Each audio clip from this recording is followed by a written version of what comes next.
अकोटमध्ये Bhajap MIM तर अंबरनाथमध्ये भाजप काँग्रेसची युती। मात्र काँग्रेस आणि एमआयएम सोबत युती खपवून घेणार नाही, नेत्यांवर कारवाई करणार, फडणवीस संतापले, सूत्रांची माहिती। अंबरनाथमध्ये भाजपला पाठिंबा नाही, युतीबाबत अंबरनाथच्या तालुका अध्यक्षांकडून स्पष्टीकरण मागवलं। हर्षवर्धन सपकाळांकडून स्पष्ट, तर अंबरनाथचे काँग्रेस अध्यक्ष प्रदीप पाटील यांचं निलंबन।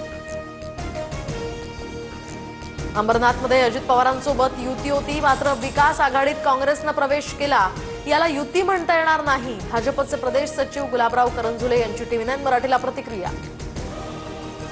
आमचं राजकारण भाजप विरोधात, अकोटमध्ये भाजपसोबत आघाडी तोडण्याचे आदेश, स्थानिक नेत्यांकडून अहवाल मागवला, इम्तियाज जलील यांची माहिती। छत्रपती संभाजीनगरमध्ये अजित पवारांच्या राष्ट्रवादीचं कार्यालय जाळण्याचा प्रयत्न, कार्यालयाबाहेरील अज्ञाताला या ठिकाणी त्यानं आग लावल्याची माहिती, पोलिसांकडून आरोपीचा शोध सुरू।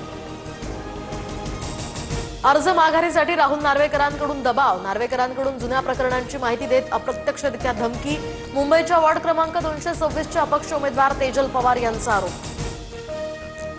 वरळीमध्ये विरोधात प्रचार केल्याचा राग उद्धव ठाकरेंनी ठेवला, ठाकरेंच्या शिवसेनेसोबतच्या युतीसाठी धुरी आणि संदीप देशपांडे हे 2 किल्ले दिले गेले, संतोष धुरींची उद्धव ठाकरेंचं आदित्य ठाकरेंवर टीका। सीट न मिळाल्यानं धुरींनी भाजपची स्क्रिप्ट वाचली, सचिन अहिर यांची टीका, तर संतोष धुरी कार्यकर्त्यांविरोधात कटकारस्थान करायचे, मनसेच्या मारुती दळवी यांचा आरोप। लातूरमध्ये फडणवीसांची विजय संकल्प सभा, फडणवीसांची संध्याकाळी ठाण्यामध्ये प्रकट मुलाखत, तर अजित पवारांचा पुण्यामध्ये रोड शो।